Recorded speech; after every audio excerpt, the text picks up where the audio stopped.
As long as she remains incompetent, there will be no trial at any level of court, and ultimately this case cannot move forward. State's Attorney John McCarthy is talking about Catherine Hoggle, whose competency was discussed in front of Judge John Moffitt on February 22nd. Catherine Hoggle is the last known person to have seen her missing children, Sarah and Jacob, before they disappeared from their Clarksburg home in September of 2014. And for well over a year, she has been undergoing treatment for mental health issues at a state hospital. But her mother, the father of her missing children, and her aunt have recently filed affidavits stating they believe she is competent. I know she knows what she did. If they are still out there, she may not know where they are now. But what I do know is this.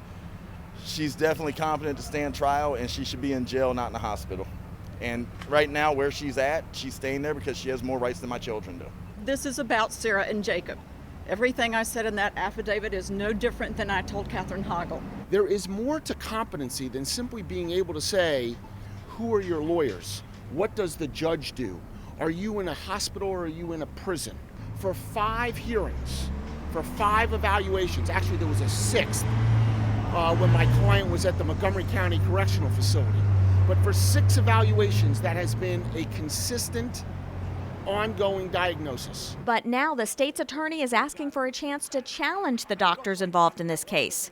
And prosecutors want to hire their own independent doctor to evaluate her. It's going to be about 20 months since anybody's seen these children, and I think 20 months is long enough that we've waited. Let's go into court, let's try to move this ball forward and see whether or not are we where we belong? That's all. And I think that we have a fair and rational basis for asking the court to set this in for a hearing. Catherine Hoggle is due back in court on April 25th, and Judge Moffitt told the lawyers involved in this case to clear their calendars for 2 days in case that competency hearing goes long.